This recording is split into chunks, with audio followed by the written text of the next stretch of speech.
Hello, everyone, and welcome to yet another episode of our show. I am Samantha Farlow with the Garrison Public Affairs Office.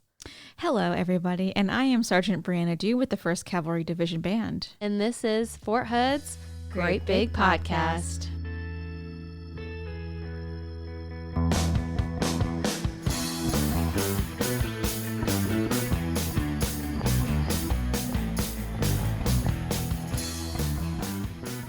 Okay, so this week is Halloween for everybody out there listening, in case you weren't aware.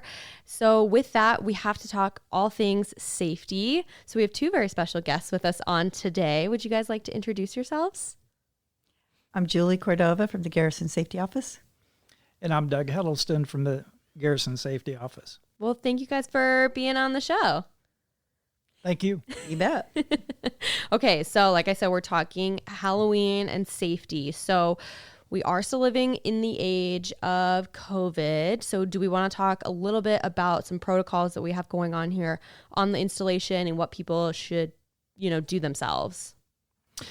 Yeah. So when we're thinking about, safety precautions as far as COVID and the health concerns, we definitely want to protect our little ones that are out trick-or-treating as well as ourselves. So some of the things that the command has came out with, social distancing, making sure that, the little ones have a face covering as well as yourself.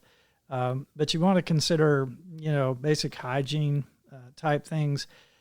Probably would be a good idea if you could carry some hand sanitizer. If you're the person handing out the candy, you might want to consider that, how you're handling it. Right. You could wear some type of protective gloves or something. But in the whole thing, we want to keep the spirit of of Halloween there. Still going forward and in the spirit of it, but you want to just use some caution. Yeah. And when you, when you're traditionally you could hand candy out. You see the little ones in their costumes. You might want to consider just some measures. Leaving the candy out on the porch, if you will. When the little one approaches, they could be able to get it. You could actually have your screen door closed, but be able to see them. Yeah. Let them know how they look and all this and that. But, just some general safety things to be aware of. So. Yeah, like avoiding putting your hand in the bowl of candy and then sticking it into theirs without wearing gloves, or letting a bowl sit unattended. So every child is sticking their hands in, correct? Right. Trying to avoid that stuff this year. So wider is better.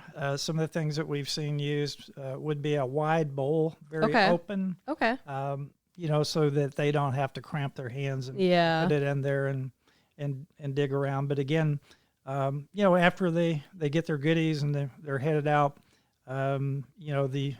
you as the parent could possibly have some hand sanitizer and reestablish the good hygiene facts. Absolutely.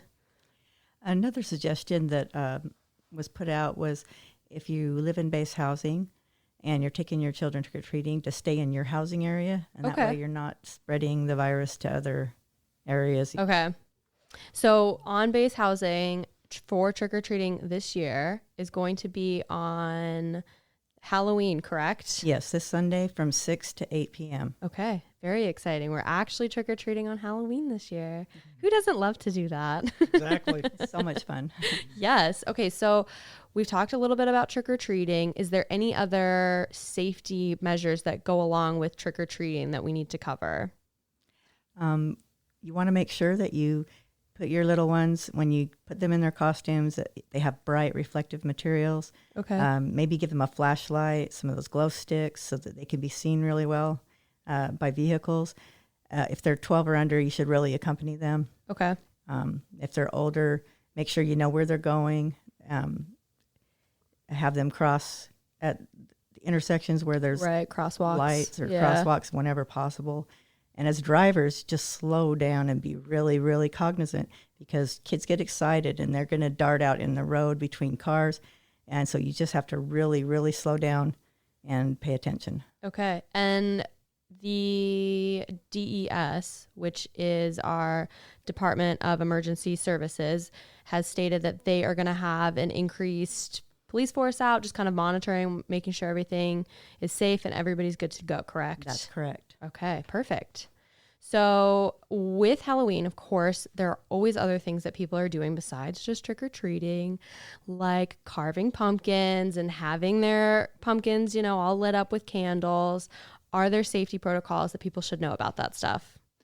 Yeah. So, when you get into the spirit of things, just remember, if you're looking at carving up a pumpkin, you're using sharp utensils, could be a knife, those kind of things. You just want to be aware, which way you're cutting. You have a sharp knife. Be cognizant of, you're drawing. You're making the outline in the pumpkin for a jack-o'-lantern, typically. Don't get distracted. Pay attention to what you're doing. Those kind of things. But it's something, you need to be aware of who's around you, et cetera.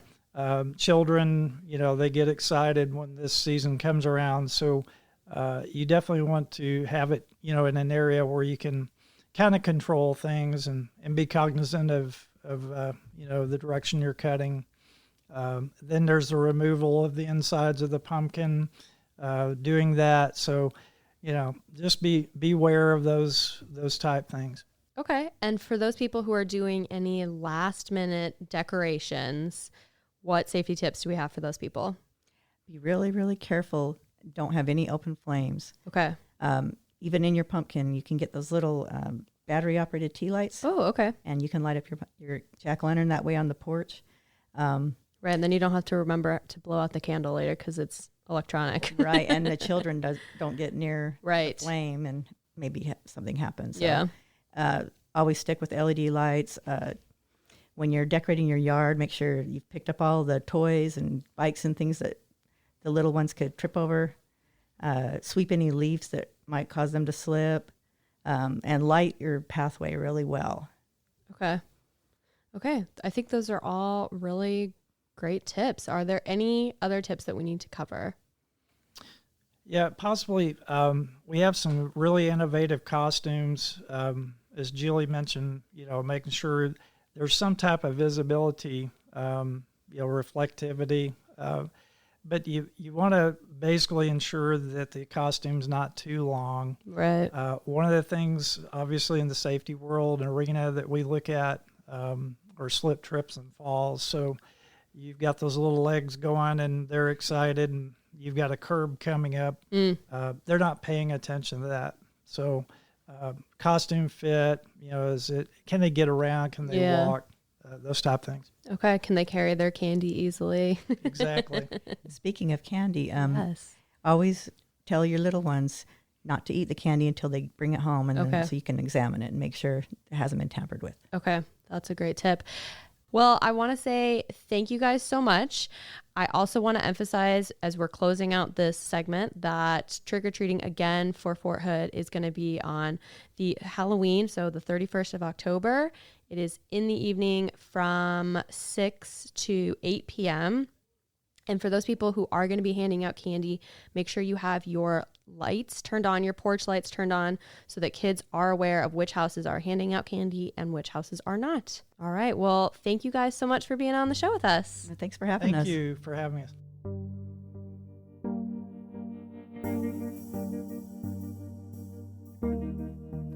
Come join us for the Fort Hood Spouses Club 40th Annual Holiday Bazaar at the Clean Civic and Conference Center, Saturday, November 13th from 9 a.m. to 6 p.m., and Sunday, November 14th from 10 a.m. to 4 p.m. Admission is $8 for everyone 12 and older. This year we have over 100 vendors, food trucks, and face painting. And don't forget photos with Santa. Happy holidays from the Fort Hood Spouses Club, and we hope to see you there.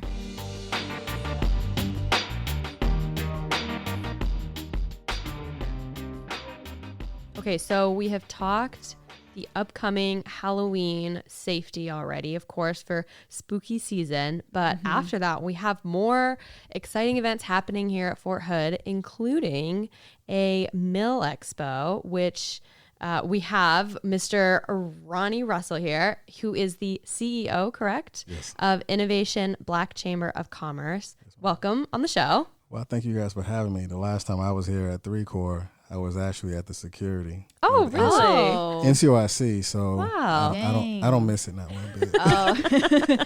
Did you get triggered when you came back in the building? You're like, oh no. You know what? The PTSD kind of like kicked in, just a little bit. Just enough. As long as I leave before the flag goes Yeah, up, there you go. then I don't We'll have get to you out of call. here by then. I don't have to call the building to attention or nothing like that. Wow. Okay. So you're very Yeah, familiar small with this world. area. 100%. Oh, wonderful. Well, thank you so much for being here. Yes, ma'am. Appreciate Okay, it. so you guys are hosting a Mil Expo. Will you tell us what the heck that is, what you guys are doing? So for me, I did 22 years in 2 months. Got to make sure you give me that 2 months. Of course, important. All of it. Yes. 22 years is not enough. I had to do 2 more months. Dang. Right. So the whole time I was in, there was no small business expo on post. I mean, you have your new soldiers briefing, you have your hood howdy, you also have your like job fairs or something like that, but nothing to where you have a active duty soldier or his spouse or dependent can actually come in and create commerce. And that's the difference between the Mil Expo. Now it's MIL. So don't say, oh, they're going to be serving food. Well, we are, but it's not a meal. Right. We're not creating a food court inside the Backbone, but just creating a community of people. Again, kind of like what we were speaking about before, there's a bubble that happens when you are on and living on the installation, sometimes when you're off post too. But when you're living on an installation, there's a bubble that you live in to where there is not a lot of information that flows. I mean, yeah, you get what time first call is and you go into the range and stuff like that. But what's really happening in a small business community off the installation, as some people call on the economy, because there is an economy, there's an ecosystem on the installation, but there's an economy off the installation. But a lot of times there's no merger. I mean, you can, if I know you now, there's 2 degrees of separation, but I want to know who you know just in case I can be an asset when you're no longer in the room. Yeah. That's where the intercession comes in. So the Mil Expo is an economic intercession for those who live on post and for those who live off post. So small business owners, bring them in that space to where the commerce can really be created, because you have to have conversation before commerce really can begin. That's what it's about. Small Business Expo on the 9th of November from 10 to 2 o'clock. So if you are a spouse and you cook, or you sell T-shirts, you have an online business, or you have services, whether you are a mobile notary or whatever it is, or you write resumes, I'll tell you now, if you write resumes, make sure you be a vendor out there, because people, a lot more people are starting businesses. A lot more people are going to jobs, but the services as well, because a lot of times we forget about people who provide services. Like, oh, I got a business. What do you do? That's a business. Yes. It's just services. And that's what it's about. Putting products and services under one roof to let the community to introduce or reintroduce the community to one another, on post and off post businesses alike. Wow. That's awesome. Yeah. I never thought, I know there's a huge separation between being on post, like you mentioned before we started recording. A lot of soldiers and family members tend to get into a bubble, the military bubble, where you don't get off post and you don't have that connection. So it's you really don't have cool. to. Yeah. That you're bridging the gap. Exactly. So that's where you got the idea to start Well, this. we're establishing a breach at the objective. No, I'm just playing. No. but really it's breaching the objective. If the objective is to create commerce, then you have to make a breach at some point, because a lot of people are trying to figure out, how do I let the soldiers know that I have a business and where it is off post? So now, because you are a vendor, you're able to go to the front gate and get you a visitor's pass to say, I am a vendor at this event. So now you have the ability to introduce your business, especially for like the event centers. There's plenty of event centers off post, but you have everybody who same XOs and lieutenants go to the same places when it comes to the hail and farewell. So you're going to the same spaces. Mm-hmm. So because you're going to the same space, there's no equity when it comes to economics from an off-post perspective. So if you're a lieutenant and you're looking for places to go, why not come to see what event space are there? Because now it allows the soldiers to know, oh man, that food was good. Who cooked that food? So now you can hire a caterer because now you went to a different space instead of going to the same place. So it's just an eye opener for me because I saw it, but now I have the ability to bring it back from a civilian perspective, and it's going to work. Yeah, It better work. Yeah. Well, communication is always key. Yes. Yeah. So I've noticed that there tends to be a problem where just there's so many resources and people just don't know about it, and stuff gets pushed out online or on flyers or in the general area, but people still somehow don't see it, or everything online is algorithms and stuff like that. So yeah, it's the people. That's a challenge. Yeah. It's really the people, and I say that because you have resources and you have resourceful people. There's resources everywhere. But when you become resourceful, you intercede with information. Yeah. Just like if you didn't come to Hood Howdy, we put the platform was always there, but we put ourselves in a position to talk about this. So now the information is now being disseminated. Yeah. And that's where you become resourceful.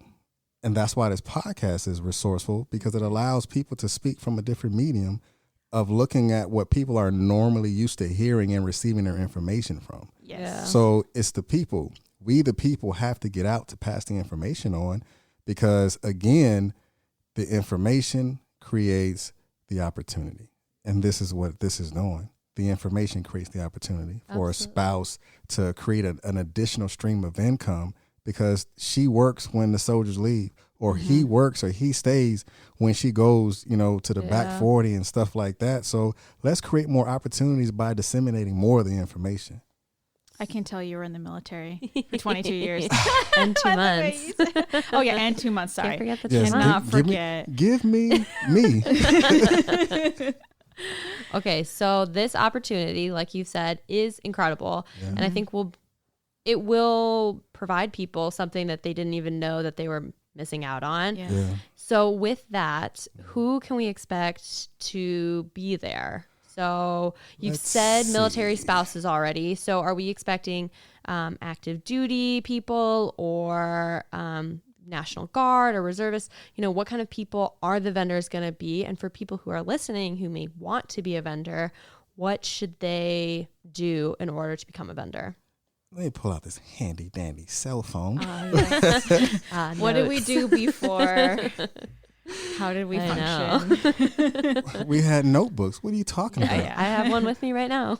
No, I'm talking old school notebooks. The little green notebooks that you had to walk around with. Yeah. No, I'm sorry. Well, I wasn't in you've the upgraded. military, Yeah, so Oh wow! Yeah, See? yeah. I'm a civilian. Hey, she, For those who She's don't been know. getting learning Yes. the ropes really fast. I have. is that like a slick way of calling me old? Or something? Well, No. no, never. Didn't want to say. See, what had happened was So there's, again, plenty of small vendor opportunities. There's an organization called Empowerment Firm, so they're going to be out there. We have Chaotic Seam, so she is a prior service, so now she sews. Wow. I'm sure she sewed before she got out, but taking those Especially with the military. yes, I ripped the back of my pants, so now I got to sew it up before I go to formation because I didn't wash my other set of uniforms. Anyway, Been right. there. Exactly. So yeah, prior service. I will have more active duty soldiers because I started my small business venture or my entrepreneur venture in the uniform. And I would say this: if you're listening, you're a service member, active duty service member, start your business in uniform because it helps you out. I can't tell you how many meetings I went to in my uniform when they was like, "Oh, hey, sir, how you doing? Can I help you out? Oh, what do you need?" I was like, yes, it works. I'm just saying, it opens doors when doors are just kind of like hesitant to be open. It opens them, bust them wide open. So more active duty. We do have reserves there. We do have a National Guard there. We got prior service there, of course. But I would love to see more of the spouse out there and dependents, because you have a lot of youth that sell T-shirts, or a lot of youth that bake cakes or pies or cookies, cupcakes and things of that nature, to bring that out, because you never know who you're going to meet, because you may have someone that want to invest into your business. You may have someone that just want to learn more about you, because now you create that mentor-mentee process because you showed up. So if you're interested in knowing more about it, you can send us an email to info@innovationbcc.org. That's innovation 2 N's. So don't spell innovation with 1 N. Like, it only sounds like it has 1. No, it's 2 N's in innovation. Google it. Trust me. I found out myself. I'm like, why is this email not working? I just didn't put 2 N's on it. Okay. It doesn't sound like N. Like Wednesday, there's an N in Wednesday, but you don't say it. Yeah. Yeah. The English language is so weird. Oh, yes. I'm going to learn something new. Yeah. It's called podcasting. Yeah, right. Nah. Right. So just make sure you show up, but also make sure you sign up, but also show up. You know, it's during National Veterans Awareness Week. So why not be more aware of the economic opportunities there are even within your own little community, where you can expand outside of your community. So during that time, a lot of times we would just want to know, hey, you got that list who's serving free food? Okay, that's cool. You just got paid. It's the 5th, Yeah. Payday is over. I mean, I know a lot of times on the 1st, you kind of like spent all your stuff. Mm-hmm. It wasn't just me. So stop trying to say, you were broke. But anyway, but no, payday just hit. So come out and spend.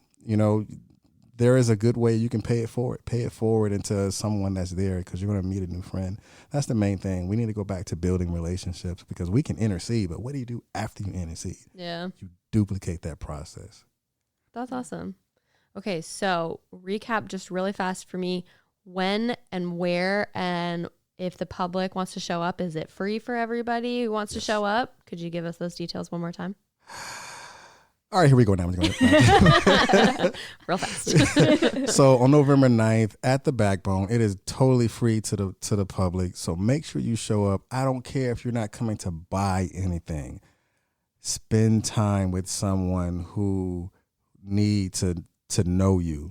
Again, if you're not seeing on social media, if you're not seeing it in the newspaper, see it in person and build a relationship, because the same relationship that you build could be the same brick that could be the last brick that needs to be placed on that bridge till we can cross over whenever we want to cross. So if there's a bridge between these two bubbles that we lived in, allow the bridge to be opportunities, and show up on November 9th at 10 o'clock from 10 to 2. You're like, I did that right. Yeah.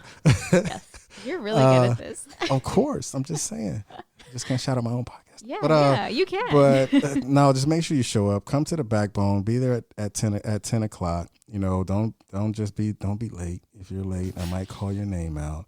I'm just saying. Awkward. But just it's gonna be awkward. I'm calling formation outside. All right, falling. But just be there and support. That's the thing that we have to do. We have to begin to reintegrate, because there's a lot of things that happened within the past year and a half that we have to reintegrate with one another. Yes, we can be in a hybrid environment, but why not let's reintegrate? Because I want to learn what you know. I want to learn what you know. But when I learn what you know, then I can intercede, even when you're no longer in the room. Say, you know what, let me connect you with. Oh, you know what, let me connect you with. That's because the establishment had to be here from the beginning.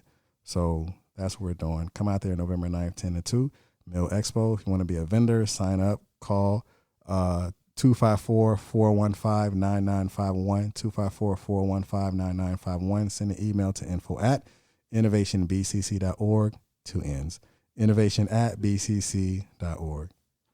Wow, you nailed it. Yes. I can tell this is not your first rodeo. Not at all. It's my second. Oh, yeah.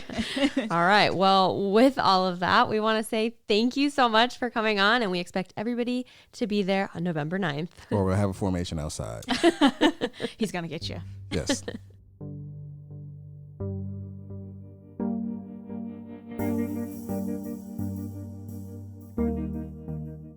Save money and get special military discounted tickets to your favorite attractions like Six Flags, Schlitterbahn, SeaWorld, Disney World, and more.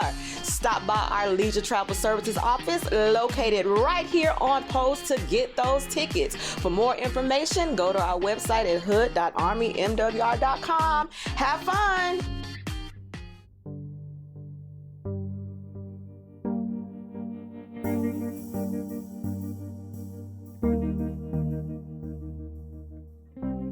All right. Well, that was another successful week of interviews. Yes. I feel many good things Yeah. going on. Yeah. As always. As always. We just always have so many wonderful, fun, exciting things happening here. I know. The great place. I know. I hope we consistently bridge the gap. Yes. of- I hope so too. I hope information. everybody listening Yes. gets something from this. I do too. Yeah. Speaking of getting something, for those people who are looking for trick-or-treating, we have a list of the surrounding cities that are doing trick-or-treating and, kind of when they recommend to go. So for people who are living in the city of Killeen or people who just want to go trick-or-treating in Killeen, they recommend that you go trick-or-treating on October 30th, which is a Saturday from 6 to 9 p.m. Harker Heights is recommending on October 31st, Halloween, from 4:30 to 7:30. And Coppers Cove is recommending also on Halloween, October 31st from 6 to 8. And then Temple is doing a Fright Fest, tongue twister there, creep through on October 30th from 6 to 8 p.m. And then Belton is doing a downtown Belton candy trail on October 30th, again, Saturday, from 4 to 6 p.m. Wow. Yes. And we did talk about the Halloween trick-or-treating times with the mayor who we interviewed last week. So we did. If you missed that one, You can go back to our previous episode with him. Yeah, just go back right now and then come back at this moment. Yes. Okay, so we'll wait for you to do that. Okay. All right, we're so glad you're back now. Thanks for so going you back. listened and you're all Educated on the mayor Yeah. and the city of Killeen. Awesome. Yes. Well, let's move on to our next ending. Yes. segment. Speaking of the city of Killeen, okay, so it is spooky season, the end of spooky season, which we've talked about all episodes. So if you are just now realizing, I'm sorry about that. We can't get enough of it. We over here. can. We love it. Yeah. I love dressing up for it. Yes. And I love telling the spooky stories and like reading all the ghost stories. So Central Texas has some crazy stories. I believe it. About all sorts of entities that live here and spirits that, have bothered people and some that are kind of friendly as well, including on post and off post. So I did some research and there's one particular story for an on base housing. Somebody was living in this house and it was this woman and her child. Her husband was on duty, so he was out of the house. It's just her and her kid. And she noticed her kid kind of started looking at this one particular spot on the wall over and over for long periods of time. And she didn't see anything on the wall. So she's like, what the heck is wrong? Like, what's going on? Her kid was too young to talk, so she couldn't exactly ask. So she just, wrote it off. Maybe he just saw a bug there and just kept looking, even though the bug maybe left.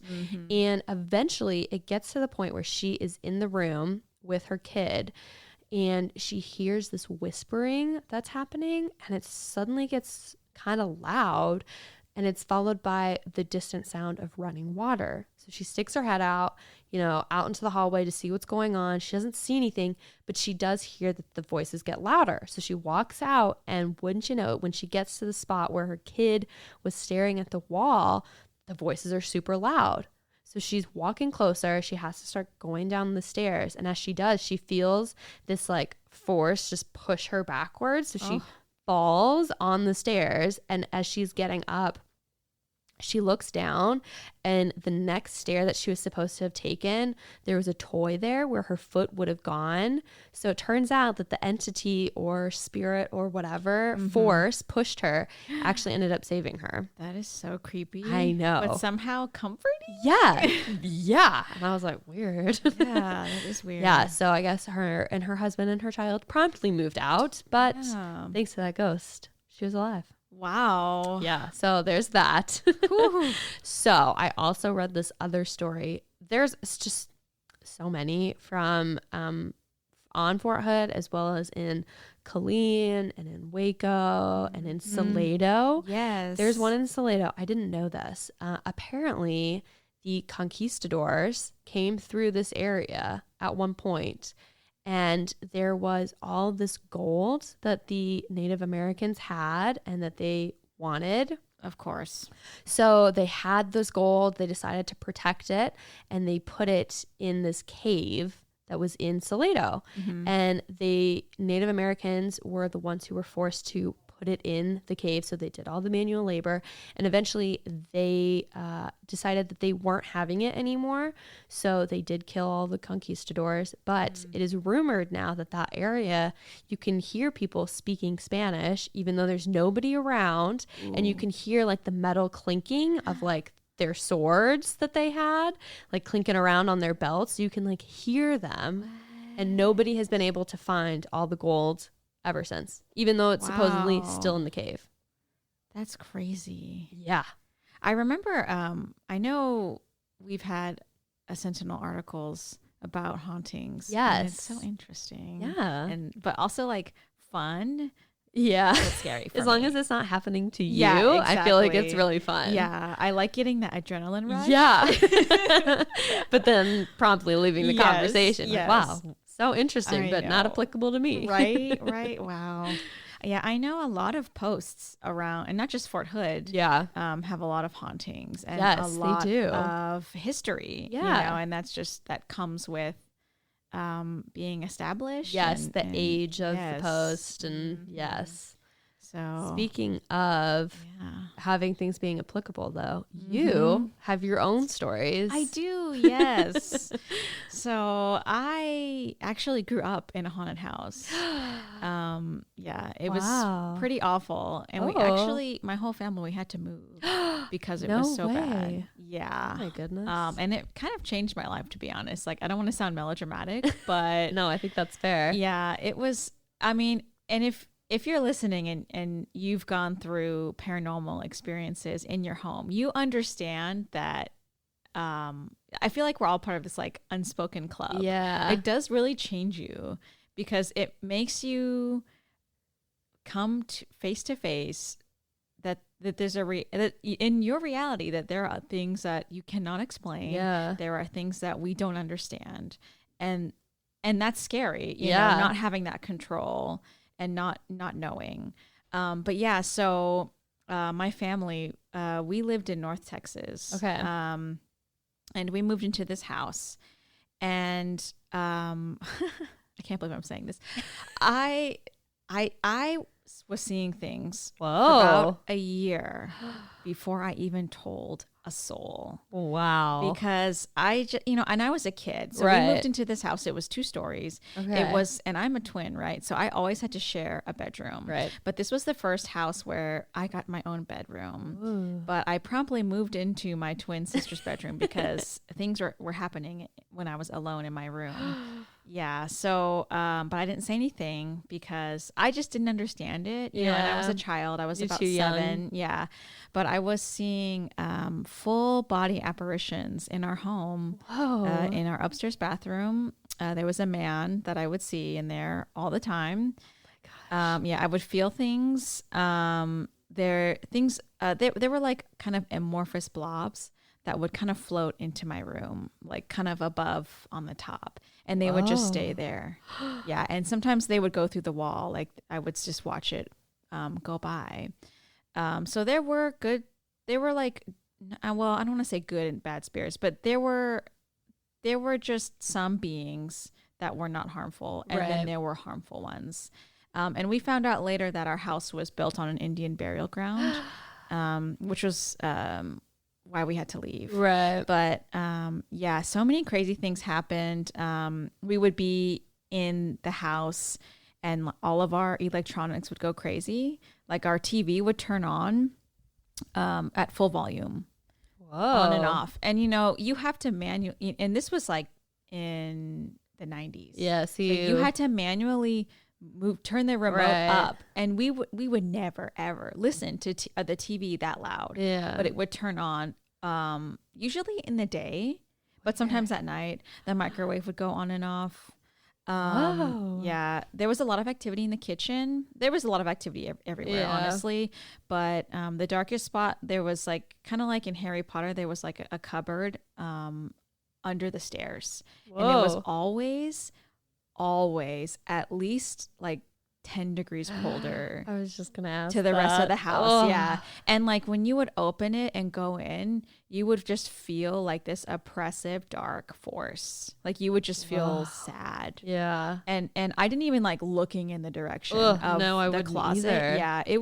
That was like horrible. Really bad. You know, and I kind of have the idea that maybe that like, because there was, I think there was some sort of portal. Yeah. And I think that was the location of it. Weird. Of course, I don't know. Right. But that, it was the darkest there. But we would hear cans consistently like rolling across the floor, like the kitchen, like laminated floor. Wow. We would hear like bags opening, you know, like those commissary paper bags. Yes. We would hear like them opening, like it was like a thump, like so loud. And it would happen all the time. Things would like fly off of the cabinets, the tables. Yeah. It was really scary. At one point when things like happened like that, did you ever like say quit it or anything like that? So I didn't say well, my mom was experiencing things too. Okay. But we just didn't say anything because we like, you know, we didn't want to acknowledge it. Right. You know, I would pray, you know, my mother, my family, we were very spiritual. We were very religious back then. So we were instructed so we had our pastor come by to try to cleanse the house. Question. Yes. And we had some people also, not just the pastor. We had about, I think 3 or 4 people go through our house and pray in each one and our whole family too. But it made it worse. They got angrier and they were, really scary. You know, sometimes, you know, when you mentioned like in your story, the woman felt a push. I would feel at the top of the stairs, I would feel sometimes a push on my back. But luckily I never fell, thankfully. That's good. Yeah. But, you know, and I will say I was hearing the voices and they would say things to me in my head. But, you know, I knew that they weren't me. Right. But I did hear kind of malicious things, like they wanted me to do stuff, bad things, but I wouldn't, you know, because you have your own inner voice and you know that it's yours. So when you sometimes hear other things, you know that it's not you. Yeah. But you know, I was so young, I didn't understand. Yeah. But yeah, they were telling me bad things to do to my sisters. And that was what kind of broke me when I told my mom, like I keep hearing things and seeing things. And she told me that she was also. And so that kind of kickstarted us trying to cleanse the house. But like I said, the first cleanse made it worse. We brought, our pastor came back about a couple of weeks later, I think 4 or 5, and he tried again and it made it worse. And he told us that he couldn't help us. So that was when we decided we had to move. It was pretty bad. Okay, so obviously people can't see me, but my jaw is just like to the floor. I know. It was crazy. Wow. It was honestly really terrifying. Yeah, and so now it sounds like it. Yeah, I don't even like watching scary movies. I wouldn't either because that's like real life for you. I know. Yeah, it was very, very dark spirits. I mean, I could go on and on, but like, yeah, we, you know, and I was a child, so we had kids' toys, like, that play the same songs over and over, right? Kind of creepy, you know. Those would go off too all the time. I'll never forget one time, you know, my twin and I, we were so fed up with the spirits that because they would we had a farm animal house that you'd press buttons on it, and little like a hen would the pig would make pig noises, and you know, it was like farm animals, and the thing kept going off all the time. And I got so frustrated. I walked up and I picked up the toy and I pulled in front of my twin, I pulled the batteries out of it. And because I was so mad, and I was like, you can't do anything anymore. And then, oh no, the thing went off. No. Without the batteries into it. And I was holding the batteries in one hand and the toy in the other. Oh. And it went off. Girl, we never play with that toy again. I wouldn't either. I would have promptly thrown it away. I put it in a box. I wanted to throw it away, but I could, I don't know. I just didn't. Yeah. But I never played with it again. Oh, and I wouldn't have even looked at it. It would still go off after that. Wow. Yeah. So it was just that bad. Like they were just messing with us all the time. Like I always had nightmares. I couldn't sleep by myself. I was afraid to look in mirrors. Yeah. Especially once they got angry. Yeah. Oh God. It was so bad. So yeah.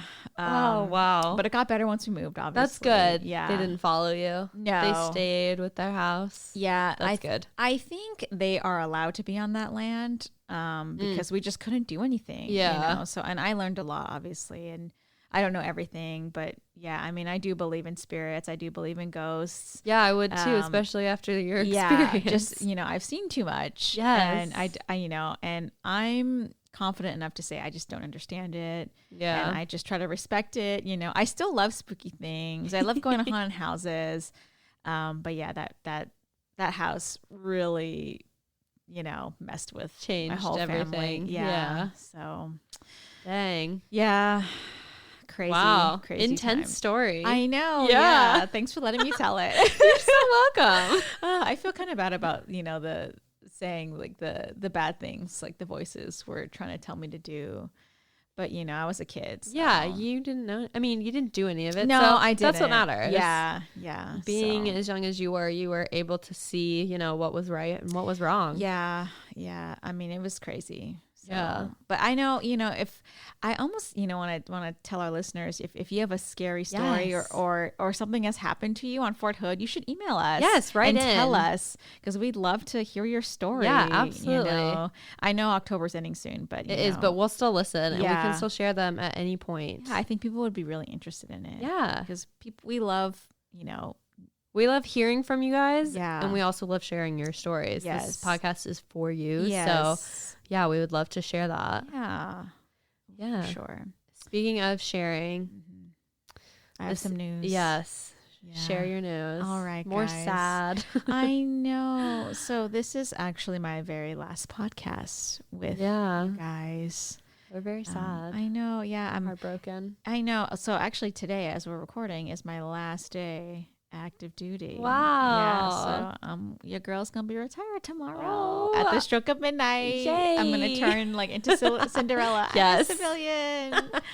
So yeah, moving on. Wow. The train's always moving. Yeah. So, but I want to just thank everyone for listening and for being a part of this journey. Because we wouldn't be anything without you guys, without our listeners. And I really hope y'all enjoyed listening to me, babble on and tell my stories and just kind of learn and grow. When I started the podcast with Charlie and Dave, I had no idea what I was doing. And, we kind of didn't know what we were. Well, they knew, but I didn't. Yeah. So I learned a lot. This experience has really changed my life. And I really do want to thank, the public affairs office for letting little old me join you guys, even though I'm not, I'm a band person and That's just okay. come on over. But I've met so many great people. I've had such good times and I've learned so much with all the interviews, and all of our special guests that we've had on. So it was just, I will treasure that forever. So I want to thank everybody. Well, we want to thank you. Thanks for being here. Thanks for doing this for so long and being one of the original 3. I know. I mean, now it's going to be all new people. Crazy. Whole new slew of cast. It's always going. It is. Yeah. So, and if anyone's worried about, trying something new, it is okay to not know what you're doing. Yes. And it's okay to mess up. Yes. But if I know fear holds a lot of people back and shame. You don't want to look dumb or stupid, but you can't have change without the unknown. So you really have to just take those opportunities that come at you in life and you will learn so much, Yeah. So just, that's my little nugget of wisdom to you guys. Well, thank you. Yeah, of course. All right. Well, so I think I'm going to sign us off Yes. for my last show Yes. and the last original co-host. Yeah. So Keep on listening, you guys. Thank you so much again. And this is Sergeant Brianna Dew signing off for the last time. Bye, guys.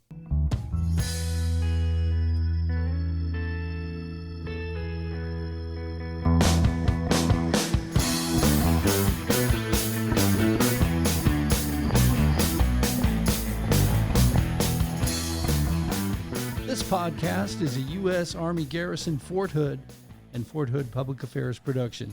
The show's theme music is written and produced by Delicious All-Stars. All our music is obtained through Filter by Song Trader. Have a question or want to share some insights with us? Email us at forthoodpao@gmail.com. You can follow us on Facebook, Instagram, and Twitter at USAG Fort Hood. And as always, be sure to leave a review and subscribe wherever you listen to podcasts.